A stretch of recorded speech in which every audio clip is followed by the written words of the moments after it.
This is CNN Breaking News. I'm Christiane Amanpour in Jerusalem. We have now on the phone with us from his besieged compound in Ramallah, the chairman of the Palestinian Authority, Yasser Arafat. Mr. Arafat, thank you for joining us.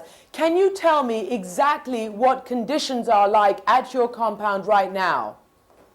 Still, you are not following this aggressions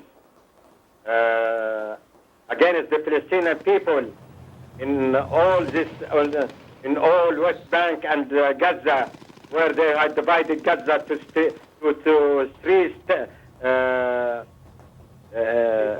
three parties, completely separated, and also the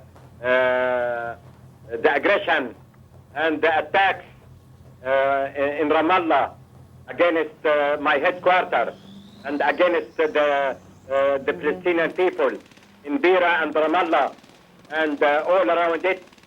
And at the same time, they are increasing their forces, their military activities to follow up their aggressions against many other places, many other towns, many other cities, many other areas in our Palestinian liberated areas.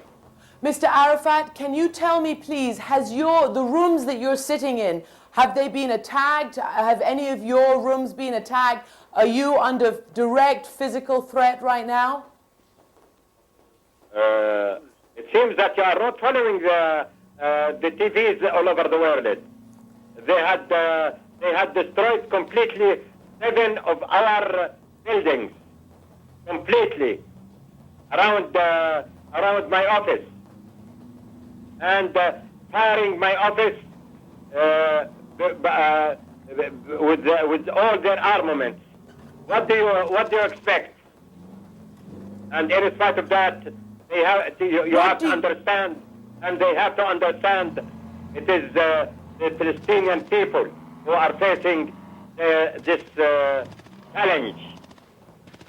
And we are sure that our people will continue their steadfasting in the face of this terrorism. This is the real terrorism of the occupation. Do you? And especially they are using now all the American weapons against us, from F-15 and F-16 and Markaba and rockets and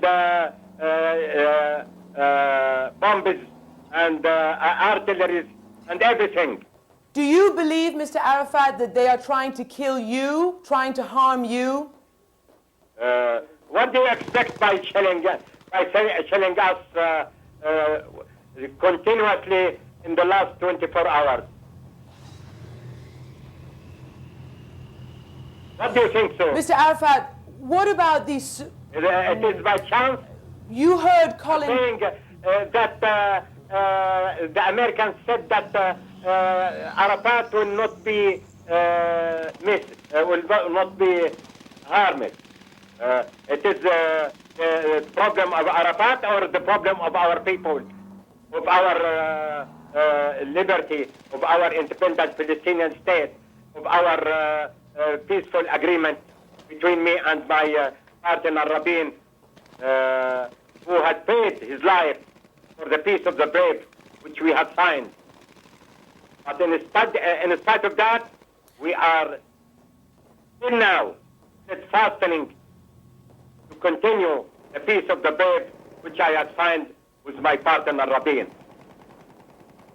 But we have to remember, Mr. Arafat, my partner Rabin is now in the power in Israel. But we are following this with the peace process with the majority of the Israeli people. Secretary of State Colin Powell has spoken to you, I understand. He has also spoken publicly and called on you to rein in the violence. What do you make of that statement, and can you and will you rein in that violence? Are you asking me while I am under the complete siege You are a wonderful journalist. You have to respect your profession. Mr. Arafat, I'm asking you simply a question. Are you able you have to rein in the violence? You have to be accurately when you are speaking with General Yasser Arafat. Be quiet. Mr. Arafat, what did you make of Colin Powell's statement? How did you are covering with these questions, this terrorist activities of the Israeli occupation and the Israeli crimes?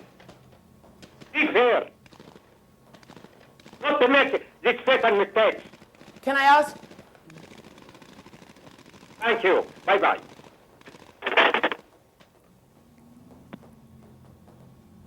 Well, you just heard a very angry and emotional Yasser Arafat. We have asked him his conditions in there. He spoke about the complete siege of his compound and the breaching of his compound. We also asked him whether he believes he's a target. He asked us rhetorically, what did we think about that? We asked him to react to Colin Powell's statement, asking him to rein in the violence, and he basically said that we were not asking a fair question. Clearly, there is a great deal of pressure right now on Palestinian leader Yasser Arafat, pressure that the Israelis obviously intend. That's it for the moment from here. Back to you in Atlanta.